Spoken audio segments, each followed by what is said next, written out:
Hi everyone, what's up? This is me, Nick Mikhail, and welcome to our first episode of Turun Cakap. Okay, Turun Cakap ni is basically a program where we will invite celebrities or non-celebrities datang berbual dengan kita tentang benda yang viral, tentang diri diorang, or apa yang kita nak cakap. Yang masa the meaning of Turun Cakap ni is bila kita ada satu problem atau kita nak tahu sesuatu, kita turun cakap. So that's the purpose of this program or this talk show. But before we start, I'm here with our sponsors, Mr. Azhar Sulaiman from Propnex. How are you, bro? Okay, orang yang tak kenal Azhar Sulaiman ni, he's a friend, and also at the same time Azhar Sulaiman ni dia is the new owner of Hombre 21. But kali ni kita tak akan bawa pasal Hombre 21. Hari ni kita akan bawa pasal properties in Singapore. So Azhar, how are you? Very good, alhamdulillah. Okay, so you dah bikin property berapa tahun? How long have you done it? 6 going to 7. Okay, that's good. I heard and I saw kat IG dengan my friends were telling me you were top transactor for what? 2019? 2019. From transactor tu apa?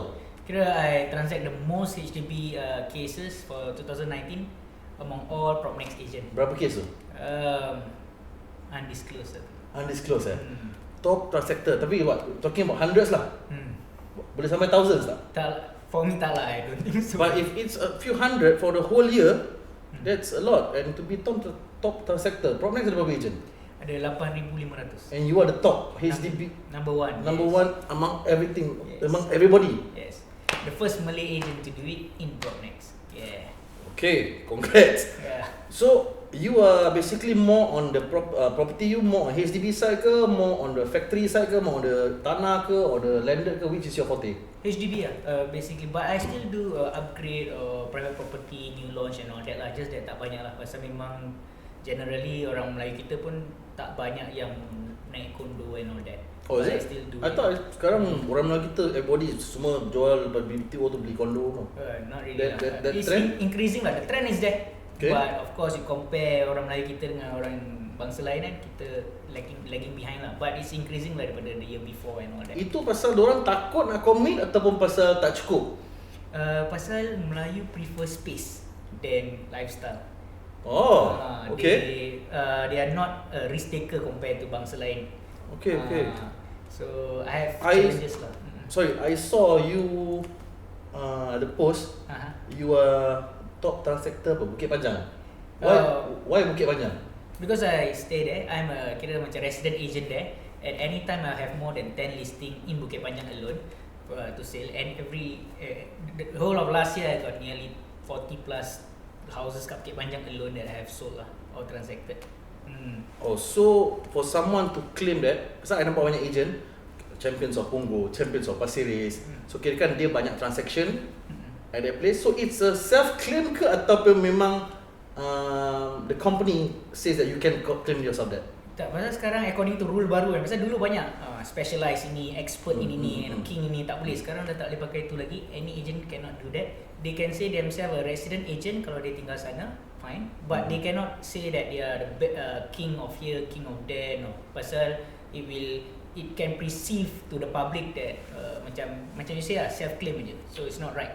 So CA is a governing body that take care of us. They want to clean up this act lah. Okay, cool. So this first episode, you will talk about apa? BTO? Yeah, BTO homeowner. Okay, BTO homeowner. Yeah. Okay guys, we are gonna stop now because we are gonna have our first guest. Ini episode kita yang pertama. So basically our first guest for today will be my little brother, the one and only, the man that is facing a lot of problems, and I dengar pun banyak orang nak tahu from his heart what's happening, is Aliff Aziz. He'll be with me in the studio shortly. So, and Azhar will be back later to talk about more about the BTO punya current situation. So I'll see you guys later, and thank you for watching Turun Cakap.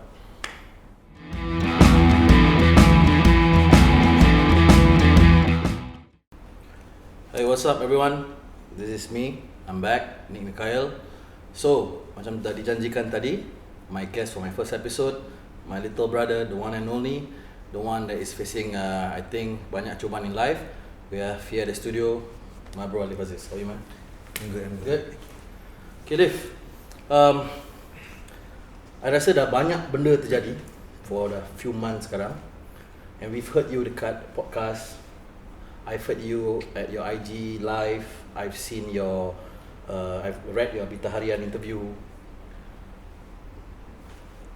The real truth, kadang-kadang bila kita interview, kadang-kadang bila kita berbual dekat podcast, bila kita berbual kat IG tu, kita tak tahu, sometimes kita ni tak luahkan sepenuhnya. In one word lah, what actually you feel now? One word. One word. Yeah. Apa you punya perasaan sekarang? This IG IG story, YouTube channel, kita tak ada restriction, no censorship. You can say whatever you want. No one will judge you, and I will not allow siapa-siapa to judge you. You know, this is Turun Cakap, and one word. Apa perasaan you right now? One word. I feel sad. Sad. Yeah. I mean, kalau one word, you know what I mean? I mean, it's a whole mixture of Sedih. Sedih in the sense macam, I mean, I've said this before, so it's kind of dia macam contradictory. Orang kan cakap, kau ni dah pernah cakap benda ni. Nah, it's okay. Kita tak perlu apa orang cakap, you know. Right. Bila you cakap tu sedih tu, which is for me, dia tally. Pasal you see, after your previous case yang dulu kat Malaysia, lepas tu bila you balik Singapore, lepas tu after your separation, lepas tu your video yang leak out, all the bad things happen. Dulu when I hear cakap pasal Aliff Aziz, padahal dia main muka. Ni macam ni budak tak kasih muka lah. Biarlah dia mampus. I've heard of this. Right. Tapi the last video tu yang viral tu, everyone came to me sedih, kesian, and they want to help me. So that shows me yang masih banyak orang sayang kau, Aliff. You know, there are people who still care. Mungkin people tak tahu, you know. When we see something, kita judge, tapi kita tak tahu actually what's happening. So bila kau cakap you are sad, it tells pasal that's how people feel for you. So and I would understand the feeling of sadness tu, because kita baca, kita tengok tu, tapi the one that's going through that shit road is you. Right. The one that is going to face everything is you. Judgment day, you akan judge lah. Right. So you know, you will face it. Yeah.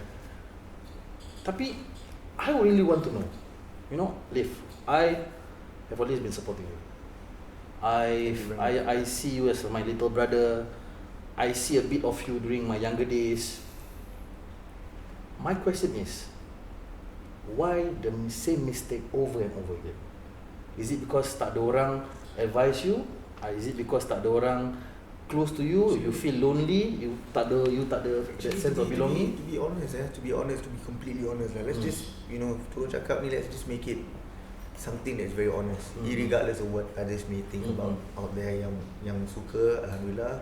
Yang tak suka, whatever lah. Okay. You know, I'm doing this for you. Okay. I'm doing this for me. So, you know, let's just be real about it. My whole life, I've been growing up with a good, supportive family. I have a very loving, compassionate father. I saw. Which everybody knows. I have quite a strict mom, but also a loving mom. I have two younger, beautiful sisters, which are very supportive. And then I went through anugerah at such a young age. Ni macam the chronology of things lah. So I went through school. Cuma the only thing that probably many people didn't know was that I was like a victim of. Yeah, we heard that in the podcast. I kind of highlighted that. So growing up as the only son, right? So I'm at home with my father je. So I rarely ada adik lelaki atau abang ke apa. So I think in a sense, when I was growing up, kita jadi macam, we need to feel a sense of belonging. Macam I need to feel bigger than myself, so that I can protect myself or something like that, in that nature. Okay, with that whole thing in just growing up inside, masuk anugerah, out of a sudden this overwhelming sort of fame and you know, the money coming in, you become suddenly the whole thing yang kat dalam tu jadi rebellious instantaneously. And you see this in a lot of younger celebrities. Bukan kita nak cakap siapa-siapa, but I mean you see this in a lot of even the western side punya celebrities. When they grow, they got up at such a young age, they always will slip very fast, cepat. Pasal dia rasa macam kita feel on top of the world lah. Justin Bieber For example, kan macam aku rasa macam aku out of a sudden everybody accepted me. The girls who didn't want to talk to me in school suddenly macam, oh, Aliff ni. So we were I was definitely overwhelmed. And from there, then you start to see the world outside. Because when I was growing up, my mom was quite strict lah. Maksudnya macam kita nak keluar dengan members ke apa, Umi tak biasakan benda tu, supaya anak-anak macam you know this is not a hotel, this is a house, so this is the house rules, debat book. So I think you met my mom a lot of times, you know how she is. She's quite strict in her ways, but it's good also lah. So I have both. I have the more compassionate and loving, lenient dad, and the strict and loving mom. I have both sides, so it's balanced. So when people come think about it, kenapa jadi macam gini? You grow up in a house not from a broken family. Kenapa jadi macam gini? Tuhan bagi kau so some people call it a gift of boleh nyanyi apa semua. Lepas tu kau menang pula anugerah, di blessed with that. And then you got your first album at such a young age, 16 years old, you got your first debut album apa. Kenapa jadi macam ni? And sometimes, to be honest bro, even I ask myself, when I look at myself, my old videos from anugerah, I feel sad. I see myself, I can remember very vividly macam, yeah Aliff, you were there one time now. Look where you are right now. Like, look in the mirror right now, and look right through that mirror where you are right now. Okay. What happened, man? The same question you are asking me, I'm asking myself every damn day. Okay. You know what I mean? If I had a solid answer to that question, I would have probably accomplished something lah. Pasal pada aku, the only time that I really made my parents proud, my family proud, was the moment I won anugerah. Okay. In school, practically in school, alhamdulillah, I my grades were never that bad. So Umi kalau teruk, Umi akan hantar tuition apa semua. So in school it wasn't that bad, aside from the bullying part. But the only time that they felt really proud was when I won anugerah. Itu yang I'm the first among my family members yang went commercial with this and make it into a career, sampai my mom and dad sanggup ambil off teman pergi KL and do my albums and stuff just to chaperone me, my mom and my dad. What happened? Apa sampai jadi so jadi yeah. You know what I mean? And if I try to find any way of reasoning, orang akan cakap benda tu reasoning, but I don't really care that much lah. Macam we both have something in common in the sense that we have gone through things that made us feel yang apa orang nak cakap does not really matter that much anymore. Yeah. You know what I mean? Sebab kalau aku nak kisah, but I wouldn't be here today. I'm doing this for us bro. So for me, I think when I look at myself now, it's a very sad situation, but I make no mistake about it. I do not blame anybody else aside from my own self. Yes, some certain aspects of my life plays a part. Macam my rendition of company, friends, macam mana, my rendition of dulu aku kat sekolah aku tak macam budak-budak ni sekarang aku dah boleh, so aku nak try campur gini. I'm not blaming them because they are who they are. They have their right to be whoever they are. Whoever have their right to be whoever. It's my choice to make who I surround myself with, who I if you surround yourself with people who will dull your shine, basically you will get your shine dull, and you cannot blame them for it lah, because you chose to be there, you know what I mean? Correct. So for me, I think the bulk of it was the first controversy I got was, I think way back sebelum ada Instagram and stuff, was a picture of me in a club apa benda. After that, dia macam terus ada that play button, one after the other. Back to your question. Sorry, I went off track a bit. Back to your question. Kenapa the same mistake over and over again? I think, I don't know. I think nak kata I don't have a good wife, ataupun support system ada. Nak kata tak puas enjoy, I rasa from a very young age I pun dah nak kata enjoy lah. Kita pun tahu what enjoy means. And I really don't know, man. Sometimes I might feel, aku tak tahu, I feel lost lah. I just feel lost. Pasal you see, aku tengok your graph ya, memang dulu you have some controversies, then you got married, after you kahwin tu, then after that you got your son, you know.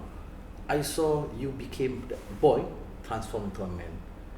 You had dramas in Astro, you had drama in TV3, so I was saying that okay, the path is already set for you.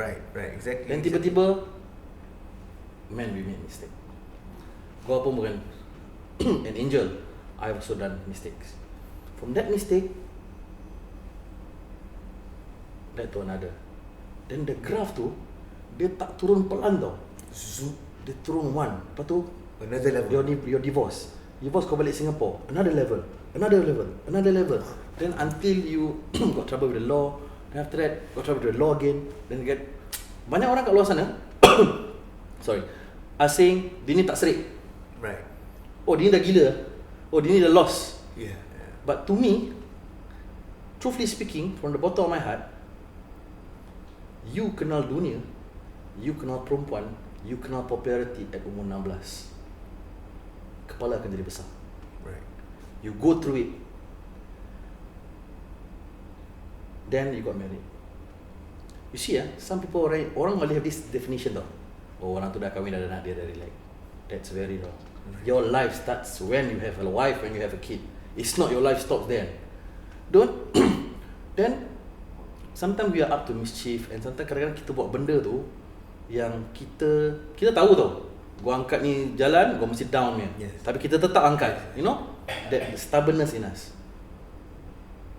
Some people need to fall 6, 7, 8, 9, 10 times, then they learn. Some people fall one time, they learn. Some people don't want to fall. They see orang lain fall, they take that. Right. And they become smart. So truthfully speaking, I notice your real betul-betul downfall. Problem in marriage, semua ada problem in marriage. Ni anjing-anjing kat luar semua nak cakap, oh lu tipu bini lu gini. Let them say. You know? Doesn't mean you're a celebrity, people can just pinpoint your story. You know? So let them say what they want to say. Kebahagiaan tu is between Bella and your son. Right. But I really saw you became lost. Terus terang, from my opinion, you became lost after your divorce. Right. Bila divorce tu you balik sini, because sorry to say, you're the only one that I know who has 1 million followers that was at one point tak ada rumah. Yeah. Not going back home, tak tahu mana kau tinggal. Yeah. Kau ada 1 million followers tau. Not everybody can have 1 million followers no. You are the only one who said, what happened? That's why I met you at the bazaar, the Ramadan bazaar.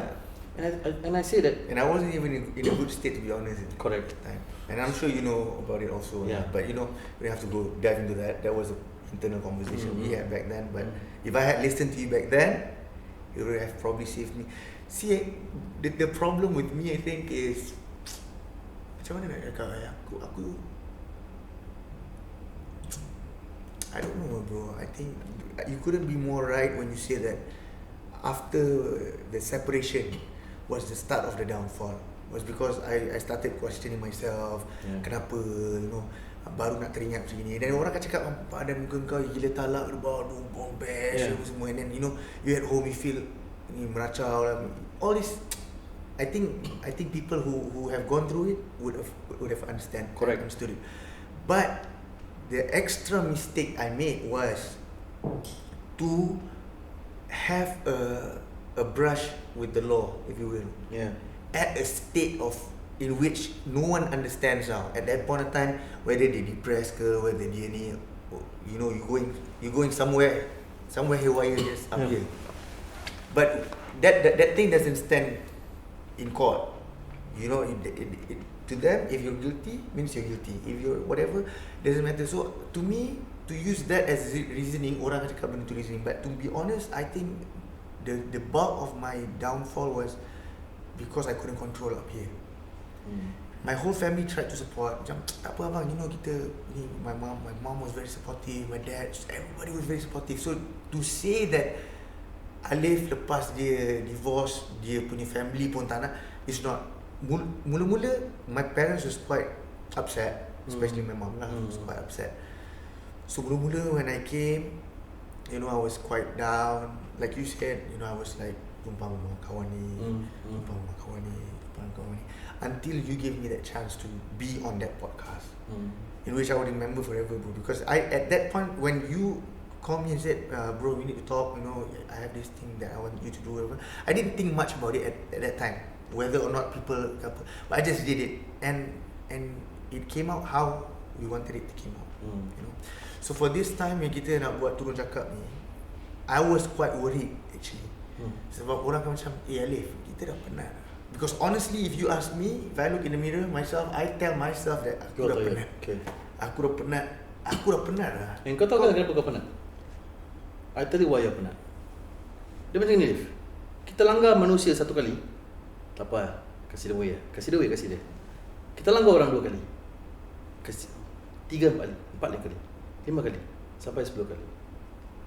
Manusia akan give up on us. The only manusia yang takkan give up on us is family. That's why I said, memang myself, aku tak agama tak kuat. I still do many wrong things, but I believe in God. Because God is the only person yang kau bikin salah 1,000 atau 1 juta kali, bila kau minta maaf, dia ampunkan. So, kebanyakan orang tak boleh berubah. Orang cakap, oh kau jangan salahkan masyarakat. Okay, kita tak salahkan masyarakat. Oh kau jangan salahkan orang. Memang tak salahkan orang. I shared with you a story. The guy enter prison for 7 years. 7 tahun dia tak isap drug. Dia kat luar 1 minggu je kena tangkap. Kenapa? Bila balik, family tak terima. Society boleh cakap, kita kasih awak peluang, alhamdulillah. Takkan kau nak tidur, makan semua kat masjid. Takkan ustaz tu nak be dengan kau 24 hours. So when loneliness come, when loss come, when everybody sleep, feel lonely. That's where the craziness starts. That's Semua where dah the tidur lah. Kau tengah boring lah. Apa nak bikin lah. Lepas kau call my brother. That's why tangan gatal lah nanti. Tangan gatal jadi siapa nak telefon Because kita yang we make the call. Make no mistake about it. I'm not here trying to say that ni salah kan tak. I make the call. I pick up my phone and make the call. Who I want to call. Yeah. I could have called you earlier. Yeah. Right? And we would have a different outcome. I could have called contoh counsellor ke, ataupun ustaz ke, ataupun apa ke. But I think back to religion, myself included, like we say, we're not, macam kita punya agama tu pun bukan kuat. But I believe basically that is the only thing I have right now as hope to keep me sane. And also to know that there is a time in which all this will pass, and I will see the reasoning kenapa benda ni macam ni. Pasal to be honest kan, when I look at my sister now, I feel very proud of her. Yeah. I feel very proud of her pasal she went out on her own after me, years after me, in which dia tak menang pun. Yeah. That competition dia tak menang pun. But look where she is now.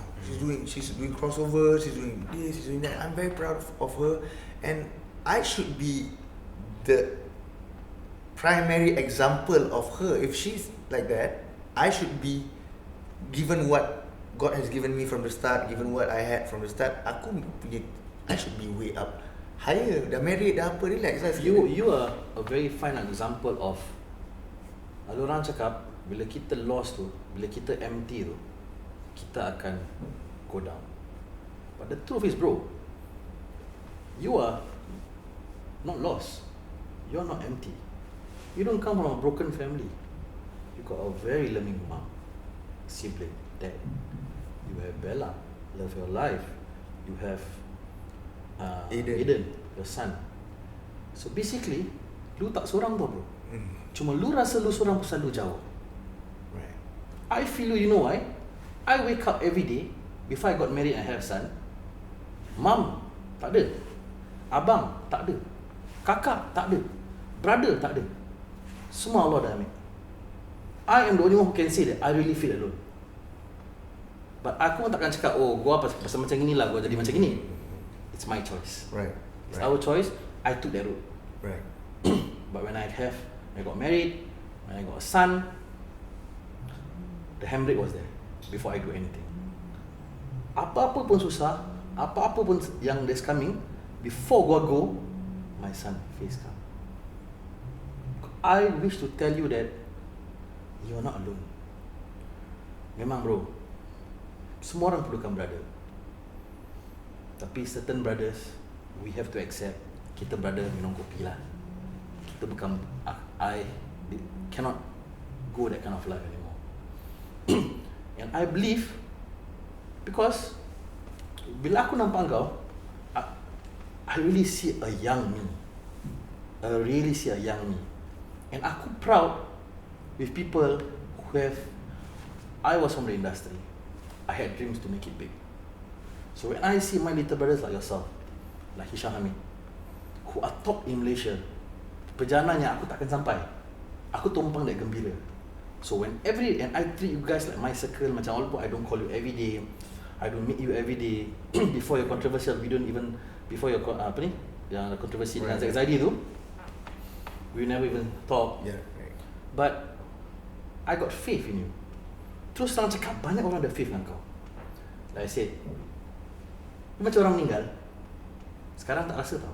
Bila semua orang dah balik, lampu dah gelap, bila you seorang kat katil tu, you akan rasa dah kehilangan. So bila kehilangan tu, you must be strong. Ada orang cakap, turn to agama. Cakap senang bro, angkat air sembahyang, pergi solat. Right. Some people can say that. I've tried it bro.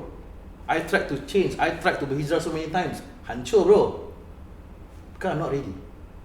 But always have this thing on the back of your head bro. You have a lot of things bro. Right. You have the future to see your son grow bro. And I know you and Bella still love each other. You can see, like you say, you're proud of Aisha. You can see her growth. You know your parents want to see your growth. So journey kau to actually besar bro. Right. So all these things, this alcohol, this percampuran, for me, it's a distraction. And all this come bila kau balik Singapore. And why kau balik Singapore? Because I'm not going to touch on marriage. I am someone who will never talk about marriage pasal aku pun tak perfect. But I feel that if you ever feel you are lost, you do not know, the truth is kan, bila aku don't know a lot of things, and aku don't know what to do, and aku feel like I want to do something right or wrong, I go to my son and I see him and he was sleeping. That innocence, that is amanah kita. Itu responsibility kita. Kita kaya ke, kita miskin ke, kita popular ke, tak popular ke, itu amanah kita. Good or bad, we will never give up on them. So actually that's what your parents saying to you, and you have to say that to them. So that you become a stronger person. Memang cakap senang bro. Right. Memang cakap memang senang. The shit that we're going through, orang akan cakap, pada muka dia, orang cakap, oh I simpati. Sendiri buat, sendiri buat. So kau berani buat kebetulan kau. I told you kat bazar. Lu buat kan? Sober or not sober, kita angkat, kita go through it. You know? So the strength, truthfully speaking, you don't have to look for it anymore. Your mom loves you bro. I've spoke to her. I just, honestly speaking, aku punya supplication atau doa every day that I make is, for now, I think, you see, I don't want to touch too much on agama and stuff. People say, you know, it's not your position to say whatever it is, itu antara aku dengan Allah. Yep. But for me, I feel that aku punya doa, I think every day is to just, you know, get this whole burden off my back as fast as possible. Semoga dipermudahkan. And I want to make my mom and dad proud again, like how they were proud of me when I was 16 and won that competition. Yeah. Sebab, you know, my parents are not getting younger now. Yep. You know what I mean? So I should be making them feel more at ease instead of feeling, you know, the main difference between aku dengan Bella is that bukan kata aku tak sayang my family. Tak. Everybody boleh cakap sayang, right? But the way we show our love is different. For her, she demonstrates it in a very different manner than I do. You know. So mungkin dari situ mungkin rezeki dia lain daripada aku. Bukan kata I don't love my parents. Of course I love my parents, but how do I show in my position now as it is? Ada tattoo gitu apa. People touch on this thing about. Before you continue, menyesal bikin. Truly speaking. Pasal bila kau bikin tu, I remember you were in a state of loss. Yeah. And how old were you when you did it? 30? 30? No, 20. Was like last year? No, yeah, was last year. 28. Okay, 28 for first tattoo. Menyesal? Terus lah cakap. Menyesal bro. See, people ask me this, Nick, lu menyesal tak bikin banyak tattoo? Aku takkan cakap aku menyesal, atau aku cakap aku takkan menyesal. Because the truth is, hari ni aku cakap, shit, I shouldn't have done tattoos. Besok aku bangun, aku nak bikin tattoo lah, pergi. Why? The truth is, iman tak kuat. And why? Iman can be, beli lagi kuatkan iman. Go and pray. I met with a lot of ustaz. I tried to, actually the truth is, aku tried to hijrah many times. I met so many ustaz, so many PU. No one can convince me. The only advice, the best advice, learn how to pray, start praying. Kalau sempat sembahyang, maybe you can get hidayah on there. Itu aja the best advice. Okay, never mind. We're not gonna talk about kids. We're gonna talk about your coming birthday, your coming sentence. Pasal kita tak boleh buat pasal kes kau. Right. So we're gonna take a break now because our main sponsor, Azhar Sulaiman, will give some talk about BTO houses. Then we'll come back. We'll talk about the coming sentence, talk a bit about Bella, about your son, Birthday. and your birthday, and we're gonna talk more about this thing which I wanna ask you is what's coming. Let's just see if you go prison. What are your plans after you come out? And I also have some thoughts. So kita continue later, and we'll back on the next segment. Okay guys, stay tuned.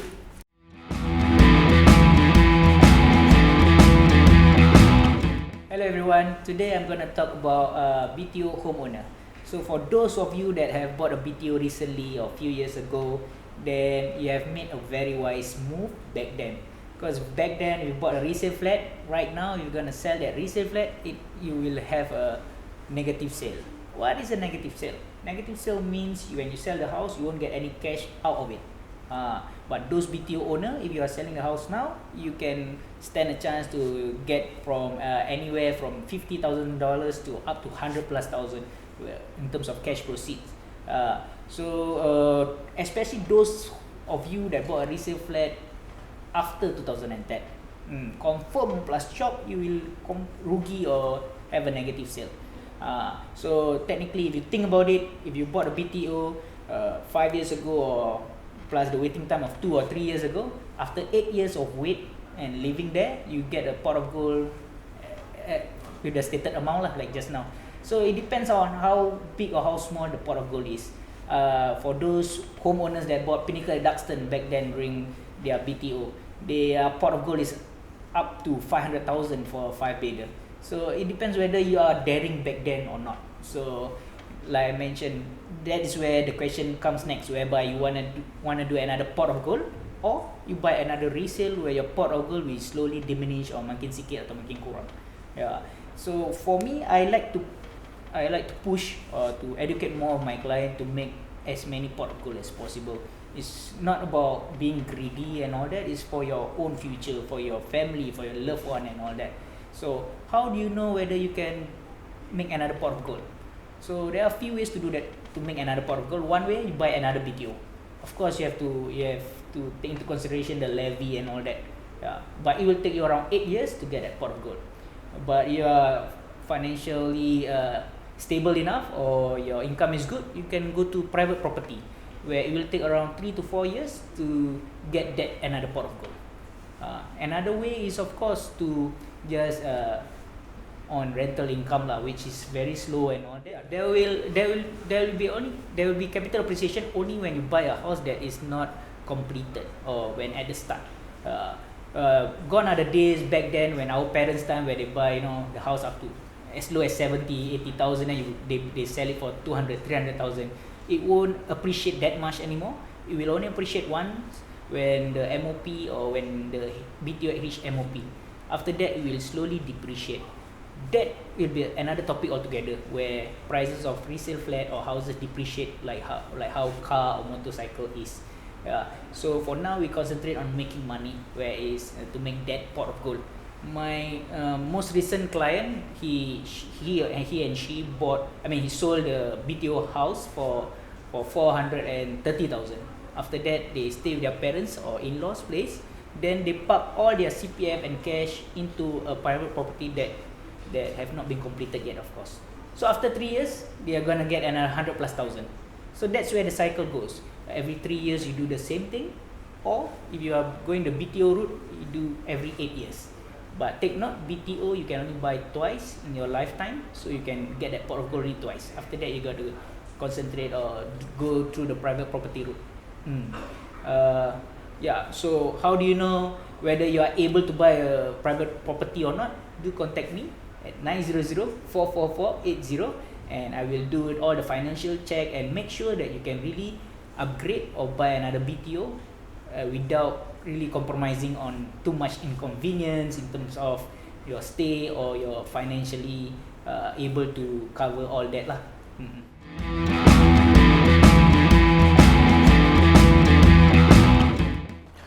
Okay guys, welcome back to the second part of Turun Cakap by Nick Mikhail. Okay Aliff, tadi kita dah mention in the second part ni, we are gonna talk about what is coming. Kita tak boleh berbual pasal your case. It's against the law to talk and to upload it in social media. So current situation, if you are found guilty, how long are you looking at? Agak-agak estimation. I don't know, Couple of months? couple months maybe. So bila this thing will take effect? My birthday is on the 16th of February, Okay. which is this coming Sunday. I turn 29 lah, just for FYI. And my court date, which is the date in which most probably would be my last, most probably, I hope, would be my last, is the next day. 17. The very next day. Yeah. Okay. So a lot of people, they look forward to their birthdays and Okay. macam, this is a new year, this is a new me, kita keluar pergi party, kita begini. But I think for this year, aku punya the way I look, the way I count my days up to my birthday is different lah, because you know the next day is not gonna be something good for me in a way. So aku punya cara celebrate my birthday, so to speak, will also be different.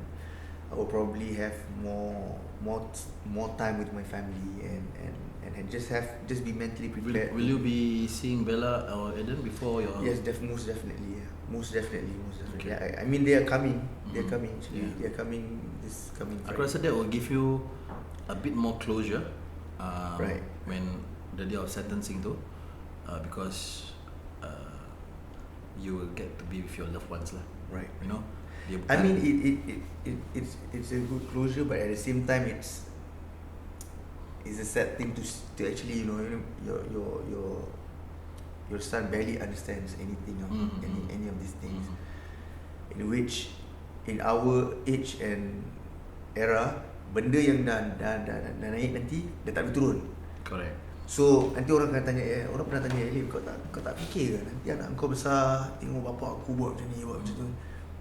Which is, you know, of course I do think about it. I brush it off when people ask me, but of course I do think about it. Kesian kan, as an innocent boy who's growing up in a family with a father with such background yang pernah macam gini dengan contoh dengan mak dia, macam ni.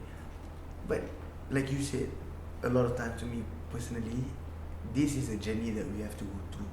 Correct. Irregardless of the pain or the apa benda yang berat sekalipun, kita nak kena face. Pasal ni dah memang kita punya jalan. So to me, when people ask me about that question, kau tak kisah ke, kau tak kesian ke anak kau tengok, the only thing I have to do is that if I make that change within myself and he grows up to see that change in a different dad from what he sees through what people are talking about his dad previously, then all I have to do is explain to him why I was like that back then. But he can come out and tell people, itu bapak aku dulu, sekarang dia begini. You know, so that gives me a drive. That's the optimistic thinking that I have, that drives me to actually make some changes, real changes. Ni bukan cakap-cakap macam cakap tapi kita tak. Some real changes in which sebelum dia besar and faham and start pakai, sekarang pun dah pakai YouTube dah, budak-budak sekarang semua sikit-sikit YouTube. So I think before he grows up to understand, I need to do some real changes in which he will have a defense on himself. Dia tak ada nak rasa macam bapak kau dulu macam ni, bapak aku dulu gitu. Kau tak tahu mungkin bapak kau dulu macam mana. Because maybe my father was in the limelight and he had his struggles, but now look where he is. I want it to be in that situation, hopefully, insyaAllah. That's my main aim for my son and my family lah. Okay, kenapa aku ask you this question? Because this is quite tough for me to say face to your face. Kadang-kadang we have to go through something to really learn. Kadang-kadang kita ni benda jadi kat kita, okay, kita can just wake up and we can just become a better person. But sometimes we cannot. As much as berat menurut aku nak cakap this thing, I will say it because you know that I am a person who's very blunt, who's very direct, and I am very truthful to what I feel. As much as it's very sucky or macam dia memang taik lah nak kena masuk, I believe your journey kat dalam tu will make you a better person. Pasal kat dalam tu tak ada orang jadi jahat. Kat dalam tu gangster besar pun semayang, gangster besar pun behave. So the thing is, it will be a redemption. I believe you will come out a better person. You will come out because kau akan rasa perasaan serik. Kau akan feel that loneliness. You have to prepare yourself, bro. 24 hours in someone's life. 1 hour tinggal 23 jam. 1 hour di room, 22 jam dalam bilik. That's how they mind fuck you. That's how they teach you a lesson. Right. Singapore law, you know. And although you're not going in for years, but I'm not going to say that dalam senang lah, kedebak-kedebu. Yes, it's clean. Yes, it's good. But yang akan the test kat dalam tu is here. Sini. Kau akan rindu, kau akan fikir. Kita sekarang rindu, kita ambil telefon. Hai. Dalam tak ada, bro. You know? Tengok bilik kita bagus ke tidak. Kadang-kadang bilik kita tak bagus. Kadang-kadang bilik kita pengotor. My advice, be patient. Take each day at a time. Kau tahu tak the truth is kenapa orang sembahyang kat dalam? The truth bukan pasal diorang berubah, bro. It's to pass time. They need to do something. Kalau gua masih sontoroyo, gua tak mau sembahyang, gua baring, gua teringat, time pass by very slow, bro. I need to do something. Pasal orang main game. So that is the first reason why people pray inside. Then after diorang dah make it a habit, then they start to learn about God. Then they start to mengaji. You know, yang sentence lama sikit lah. Then when they come out, they are better in knowledge of religion. Right. But you see, ilmu hati dengan ilmu akal ni different, bro. Ilmu akal kita boleh ada degree, bro. Right. Tapi ilmu hati cakap, ni best aku langgar kau lah. Yes. So the thing is, I'm sorry to say this, but I feel I'm not happy that you're going in, but I would agree to my feelings yang this thing will make you come out as a better person, and ini memang lesson yang you have to go through it. I'm not going to say you deserve it, you know. It's not right. I'm not. Aku takkan judge. Aku takkan cakap memang you deserve to go in for what you did. Things have happened. Law was broken. Okay, fine. I need to move on my life. Sekarang on the other side, you tahu Bella and Aiden is waiting for you. On this side, outside, you know you have terrific parents, you have terrific siblings. Tapi sebelum gua nak sampai kat sana tu, gua kena pergi perang. Right. We are men. We have to go through it. And aku believe that whether you're ready or you're not ready, always have this in mind. I want to see my son grow up. I want to love my wife again. I want to meet my mom, my dad, my sisters. So you have to look forward to something. Because kalau you look forward to something, journey you akan cepat. My next question is, okay, kita akan stop talking about the sentence. Ni ada touchy sikit lah. Alright. Deep down inside, menyesal tak dulu cerai? Deep down inside. Menyesal tak cerai dengan Bella? Of course I think. Do you still love Bella? Very much. Very much. Because you see, after the divorce, I saw and I hear, I tengok kat IG kau and I talk to you. Bella tu tak putus dari bibir kau. Sometimes separation teach us, oh that's the one. Yeah. And aku heard lah, tak tahu whether it's true or not. I'm asking you. I heard macam you guys are getting better. Alhamdulillah, so far, I mean, what I can say is that Mm. our relationship between me and Bella and my son is very good. And they are very supportive of the current situation, regardless of apa yang, you know, obviously they gonna get. Pasal aku nampak banyak orang hentam dia bila dia cakap dia balik dengan kau tu. Alif pernah macam ni, Alif. Also, She never learn her lesson. whatever it is, like I said, everybody is entitled to their own opinion. Semua orang boleh cakap. Kita nak cakap, it's okay, you know. But the sad part is, not say the sad part, the ironic part is, orang yang cakap ni sama bangsa, sama agama.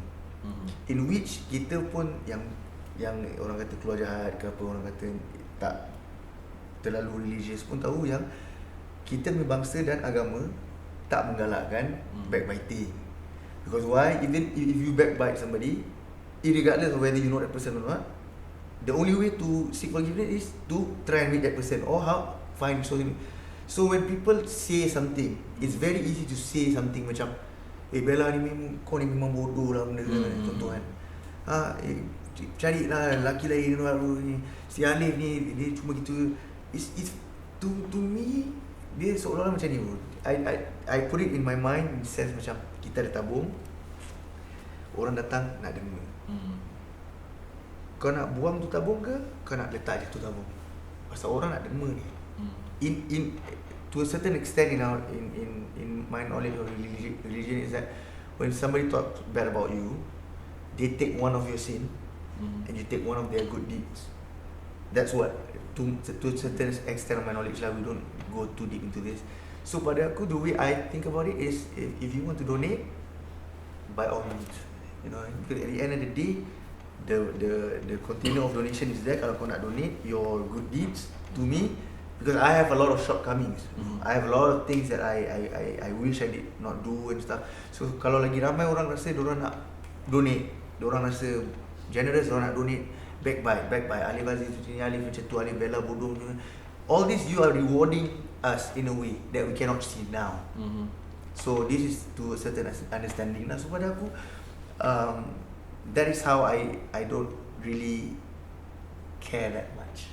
Because if you, and some people actually, bro, if you know, DM, they personally DM, and sometimes I catch the DMs lah. The DMs goes macam, pada Encik Aliff Aziz, saya ni so-and-so, memang saya tak pernah jumpa, tapi saya nak mohon maaf sebab saya dulu pernah cakap.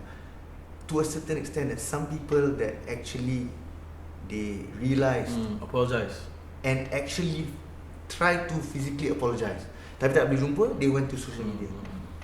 So this is a real thing if you understand about it. We're not going to go into religion that much. This is not us to talk about religion. Nanti orang cakap apalah.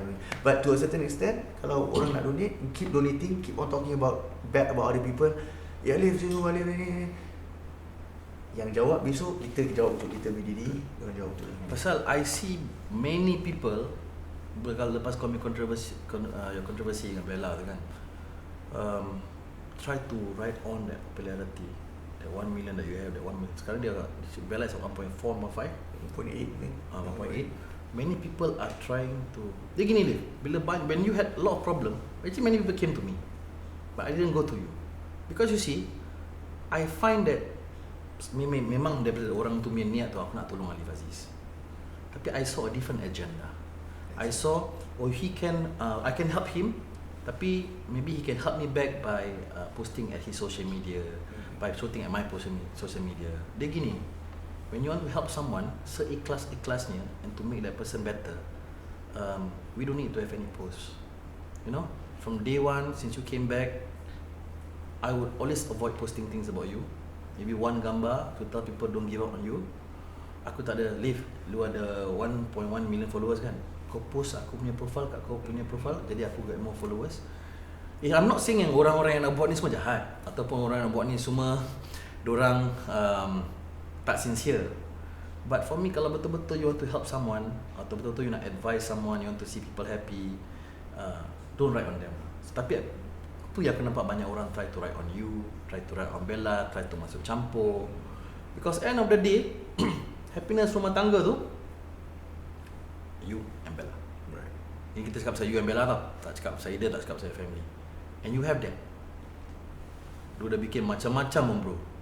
Ni perempuan masih nak lu bro. So bagi gua, as a brother, my advice, ni memang untuk lu. So you got to work on that. When your last viral tu, actually I had a conversation dengan your Umi about you.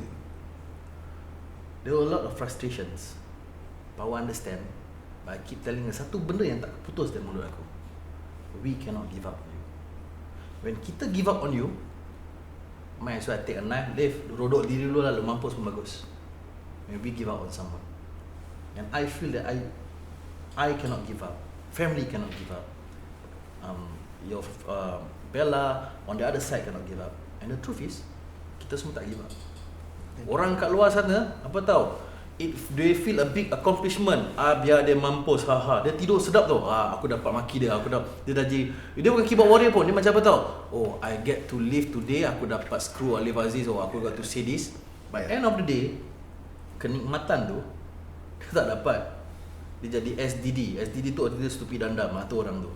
I'm not saying that everybody that is against you are stupid. I'm saying that kita, just because you are Aliff Aziz, actually case macam kau banyak jadi bro. Tapi pasal kau Aliff Aziz, everybody is narrowing. Yeah. So back on the conversation dengan your Umi tu, there was sadness. There was also a bit of anger. Then you never came back. Ini aku takkan tanya question, but I want you to really think and keep this what I'm going to say to you. When I was 21 years old, I lost my mom. And semua orang tahu Nick Mikhail ni mommy's boy. Gua nak apa, gua pas kereta today, besok mak gua belikan kereta. Daripada kecil, apa gua nak, apa toys, everybody knows. Everybody who's watching this, you want figurines, daripada mask ke, daripada apa, all Nick will have it. Dulu nama aku Mikhail, tak ada Nick Mikhail. I lost her at 21. I still remember she was so sick. Tapi because gatal sangat nak pergi holiday, pergi Thailand dengan girlfriend, tinggalkan mak yang sakit. I came back, she was still very sick. Then she suffered a mild stroke. After a while, we found out that she got brain tumor. She went for her surgery and she passed away. This, you see kita tak tahu how long they are there. Sometimes we take them for granted. Mom, father, mother. Kadang kita take. I think I saw your interview dengan Ustaz Ibit. Yeah. He likes to touch on moms. Right. Because the truth is, bila dia go, dia takkan boleh reverse balik.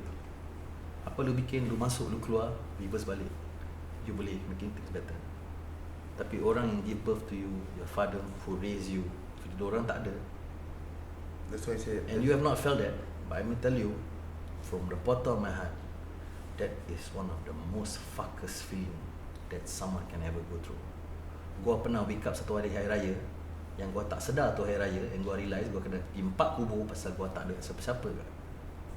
And that feeling, you say first thing, I wish I spend more time with my family. I wish I spend more time with my brother. I wish I spend more time with my mom, my dad. So the point is, whenever we want to do something, priority you can prioritize. Tapi kita manusia, kadang-kadang kita lupa. But I want to tell you that mother's love, father's love tu, tak boleh dapat mana-mana bro. Bella kalau tak ada, Allah kasih kau jodoh lain, you will get jodoh. Mungkin kau dapat zuriat daripada jodoh tu. Tapi once mom, dad tak ada, dia takkan patah balik. Dan tu penyesalan yang sampai sekarang yang aku still have at age of 42, that I cannot do anything about it. I miss my mom, I cannot do anything about it.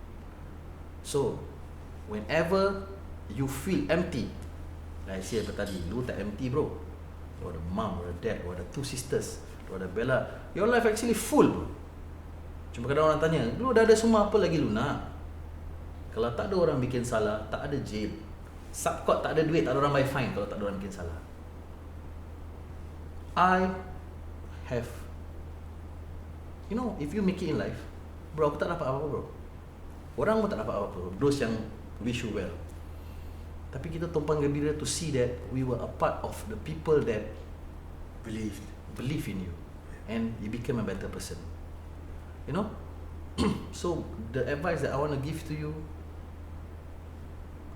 family too very, very important. And you don't come from a broken family.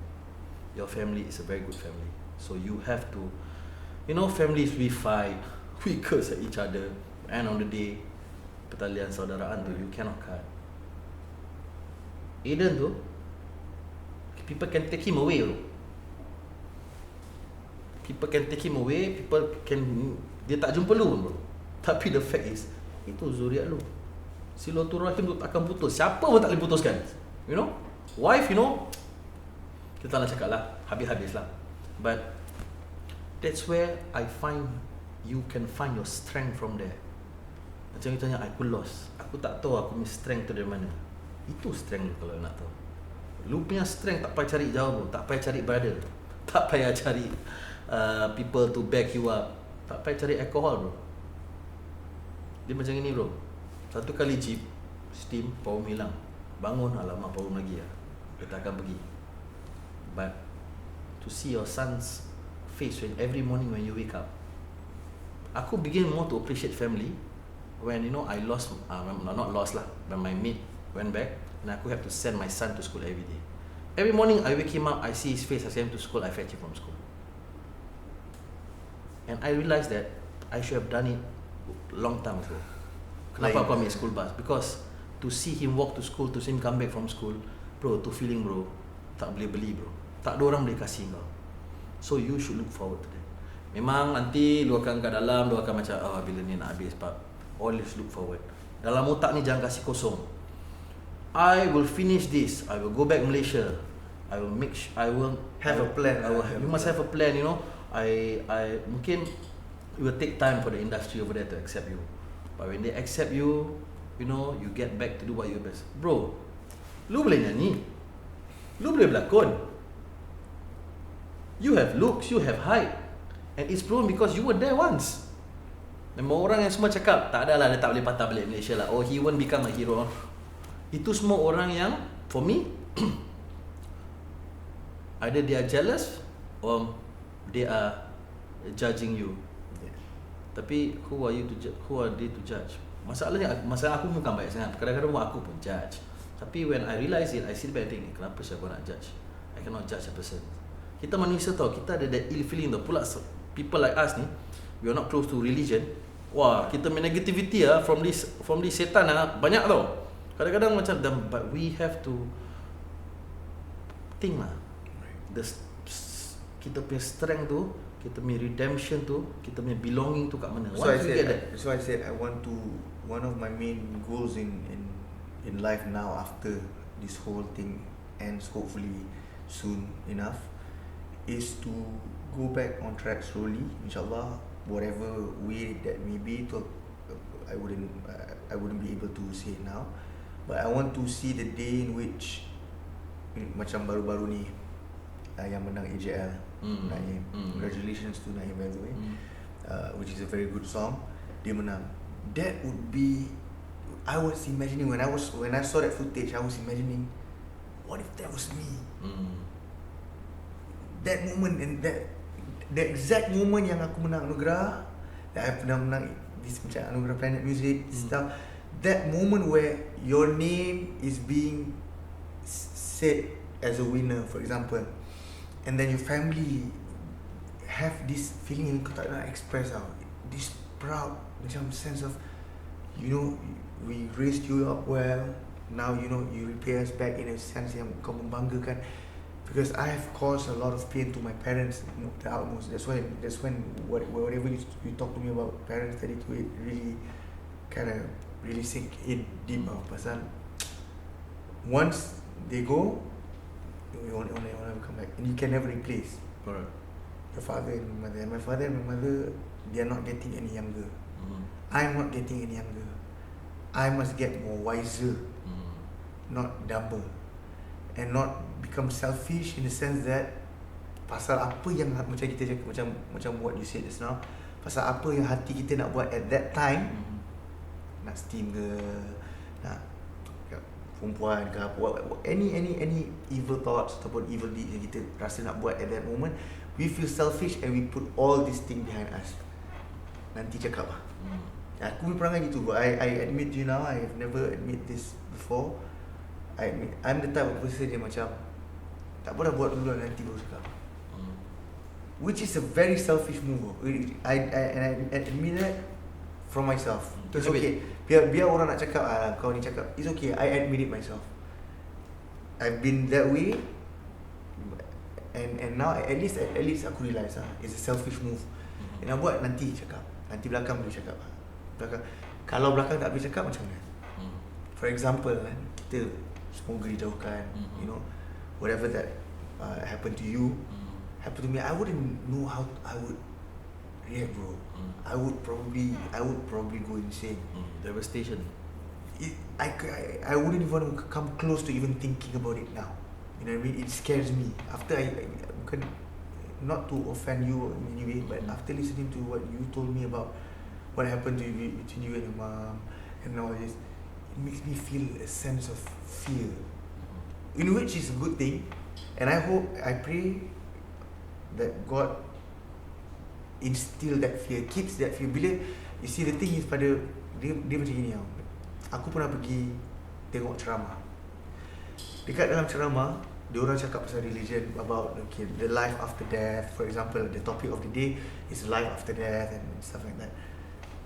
There's a fear, there's a sudden fear in which certain people feel it, certain people don't, and sometimes I feel it. There's a fear macam, aku nak, kalau boleh nak cepat-cepat bangun, aku nak solat lah. Kalau aku mati macam mana ni, aku nak jawab ni. There's a fear. But as human beings, macam dia cakap, kita keluar dari masjid, sometimes malam tu pun kita boleh pergi duduk minum. Knowing that you just recently heard something that you know is true, we believe it's true, and yet you still do it. Isn't that a selfish move? So for how long more, at the age of now, I'm turning 29 soon on Sunday, I'm turning 30 soon. You know, how much more years belum late bro, kau dah 42 pun kau masih belum straight lagi bro. So you know what I'm saying is how many more years. I mean, for you it's different, bro. For you, the suffering was on you because you lost your parents. For me, it's a different way. For me, it's as if, yes, I understand that no matter what, my parents will still love me. Pasal that's the nature, the fitrah of parents. But for my case, it's different. They have been suffering because of me. You suffered because of your loss. Yeah. It's different. Yeah. Itu takdir, bro. That is something that dah memang ajal. You cannot change. It's written, it's fated. Correct. It's a different thing. Mine is still choice. It's a choice that I made. It's Correct. a choice that I want to do. I prioritize. I can say I love my dad now. I can say semua orang bercakap. How do you prove it at this stage right now, at this kind of point that I'm sitting here now, counting my days after this interview, what I'm going to do next, macam mana aku nak buat ni? How do I, you know, every day I try to pray, Ya Allah, kau panjangkanlah umur Umi dengan ayah aku dan sihatkan mereka berdua, sebab I really want to see them proud of me again. Yep. And I'm sure, I mean, the most important are these two special people in my life, like, which is the family. Macam cakap, when you get into struck with trials and tribulations, then only you realise who the true people are. Correct. The family yang kita tak nak dengar cakap ni, apa semua yang akan datang. Friends, some yes, some no. That is the fact of life. But family, no matter what, will be there. Unfortunately, I mean, I feel sorry for your case. It's a whole different thing. I wouldn't know how I would have reacted. I would have been more crazier. At least you achieve a lot of things, bro, in life also. As I can see as a younger brother, you achieve a lot of things. You have your own company. You do this, you do that. You do a lot of things. Despite whatever you have lost, you do a lot of things. I wouldn't be probably near that, given my current way of thinking. Aku mungkin masih duduk dekat hilang ke apa ke. You know what I mean? So for me to have this medium dialogue with you, I really appreciate it. Pasal I feel a sense of release. I really truly feel a sense of release, in the sense that aku lighter. I feel lighter because I feel that somebody, you know, has a listening ear and can share Actually, a dialogue. bukan only me. Actually, many people DM me. I know. Many people are behind you. Many people wants to meet you. Many people. Tapi kenapa aku tak nak jumpakan? Bukan aku selfish. Bukan aku nak take the glory. It's because aku feel that it's not the time yet. You have too many things on your head. So I remember your interview dengan that Ustaz Ibit. He was asking you if what it was your last day. Yeah. Okay, I'm not gonna ask you that, but I'm gonna ask you this.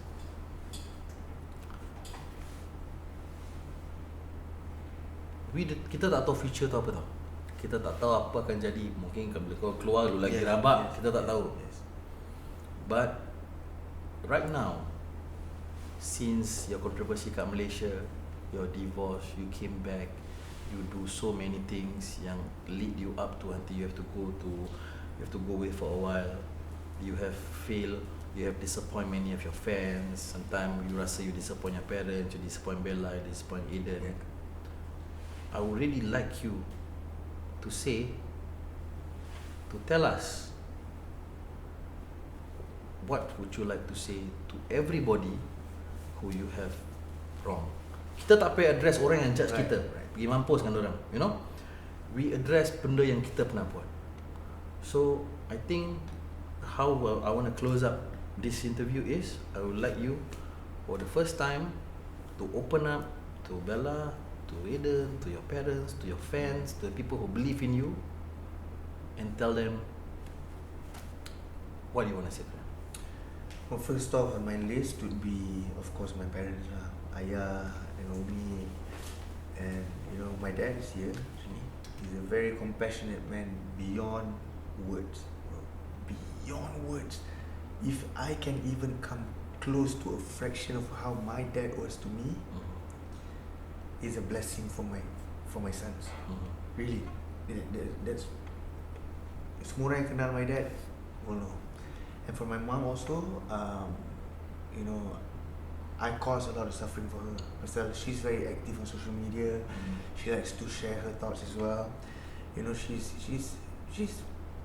a mom. She's my mom. She's, you know, she's strict in some ways, but most of the time now, recently, she's very opening up to her children. You know, sit and have conversations with us and stuff.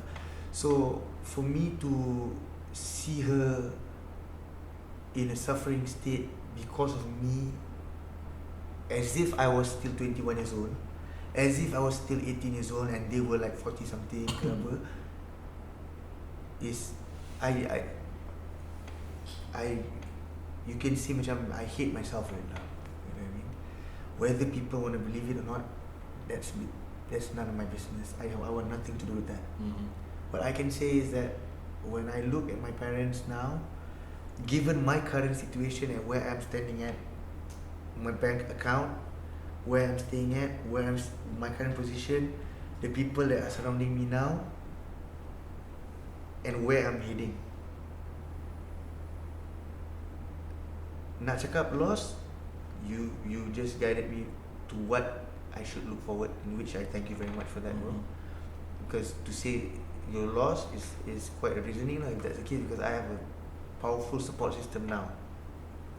So for me to say is that I wish Umi dengan Ayah sihat, panjang umur dan sentiasa dimurahkan rezeki dan sentiasa sihat, sebab memang abang akan cuba do something to make real change, some real change that is not just for a while. Kita tak nak change that is just for temporary change, yang macam sekejap je, lepas tu nanti buat lagi. I want to see myself accomplish also when I look in the mirror. Aliff, finally bro, kau cakap buat. Tapi now you say satu cakap, satu bikin. You say it and you do it. That's what men do. So I have to accomplish it for myself as well as for my family and for the people I know. Like what you said, there are a lot of people like you out there that I thank you very much kepada semua yang menyokong, yang mendoakan terbaik. Ada banyak DM, banyak DM dekat my Instagram yang cakap macam, Aliff, we share our we feel you, we share the same story, this and that. And ada juga segelintir yang masih nak donate, the orang yang very generous, yang banyak sangat good deeds yang nak donate, masih ada, but I don't care about that because they can keep donating until I have a fat check to bring back in the next life. But we're talking about the positive people like yourself, people like I'm now training with a martial arts punya friend yang also trying to help me pass my time through discipline and stuff. So I thank them also. Thank you so much to everyone yang masih ada harapan, that would hope that whether or not, macam you cakap, whether or not I make it or not, it has no effect on other people's lives. They still wake up in the morning doing their job and whatever not stuff. Whether I make it or not is on me. I will have to face it. I will have to macam ni. This something you, for example, you cannot stand there for me. I have to stand there and face it. So whatever it is, from now on I have to learn to take responsibility. Mungkin lambat lah, mungkin macam orang kata kau dah umur dah masuk 30 baru kau nak rasa. It's okay. It's fine. Like what you say, some people you fall one time, you dah boleh belajar. Some people you have to fall a dozen times, some people 100 times, some people 1,000 times. But who are we to judge? That's why I never, bukan kata never lah bro, sometimes kita human nature we do judge, but I think because of the path that we took, we judge less. Okay. Because we have been judged for too many years now, sampai kita dah rasa macam, why do I want to be like that? Okay. Why do I want to put myself there and judge people? What do I get from it? I've been judged my whole life. My life has been judged. The moment aku made that decision to become a performer, celebrity, whatnot, I've been judged back then by a lot of people, but it's okay. At the end of the day, the future lies ahead. I have a future, like you say. I have a huge future if I do it right. And with the support system that I have now, alhamdulillah, Umi, Ayah, I'm back home, alhamdulillah. My sisters, my atuk nenek masih ada lagi, aki baba masih ada lagi, and final words for Bella and Aiden. Bukan final words, kau tak ada lah. Final words for them. What would you like to tell them? For Bella and Aiden, first of all, thank you so much for just being you. Honestly, aku bukan kata, this is not trying to sugarcoat or whatever. I cannot. It will sound cheesy ke apa benda, whatever people want to take it, they take it lah. I thank her for being her. Yes, she's not perfect. None of us are perfect. Yep, no one is. None. The only perfect person in our belief is our prophet. The rest of us are not perfect. So kalau kita tak perfect, even though she's not perfect, but imagine bro, imagine you are her and you're facing somebody like me. You're my wife, and you're dealing with this problematic situation time and again. And finally you're free. For example, yeah, finally you're free, and you're glowing now. You know, you're glowing. I see that. Yeah. Right? A lot of people see. I've heard when masa baru-baru cerai tu, orang cakap, oh, Bella kan nampak lebih glowing, apa semua. And I do see that. But why is it that she still masih ada that rasa sifat saya? You know, macam I don't give up on you. Jadi, I mean, Aiden and me do not give up on you. Why do you want to give up on yourself? Yep. So, to me, what I look forward every day, aside from talking to my dad and my mom, is that video call from Bella. I will video call and, hey, Daddy. Aiden has this way of saying Daddy lah. Cara dia cakap, it always makes, no matter how heavy I feel at that time, it just, for a moment kita akan rasa macam that release. Yep. You know what I mean? So like you say lah, I'm going to continue to feel that as he grows older. So for me, to my words to them would be, thank you so much for being you. Thank you so much for being patient. May Allah reward you and your family for the patience and for the love and for the care and for the support that you have been giving, despite whatever that has happened. So, Right. and I also have my words to you also. Okay. Boleh? Cakap. Cakap. No, on a serious note, bro, I think you in my opinion, our first encounter was during the first Dengan Z punya issue. We got in contact. When I met you for the first time, when I saw that video for the first time, I was like, hey, why would somebody, for example, I never in my wildest dreams I thought that somebody would put a phone over there, live for berapa minute, and talk about on my behalf. Someone I haven't even spoken to before. We never spoke before. We never talked before. We never even chatted before, but spoke from the heart, bro. And that could cause problems for yourself. You spoke on issues that could cause problems for yourself, but you still did it anyway.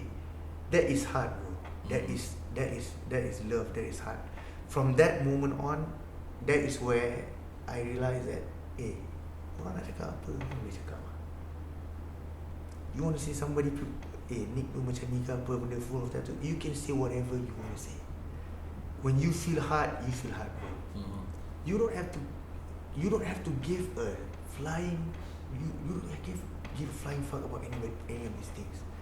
But maybe because of that loss that you had, your sense of family and loyalty and this sense of family is very strong.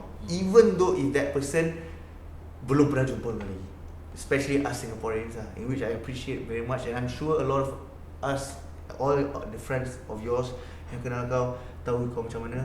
So regardless of orang nak cakap, Nick ni macam itu, Nick ni macam ini, whatever it is, bro, I thank you so much for whatever you have done for us. No, man. And I wish you all the best. Okay, man. Thank you for coming. Thank you for sharing.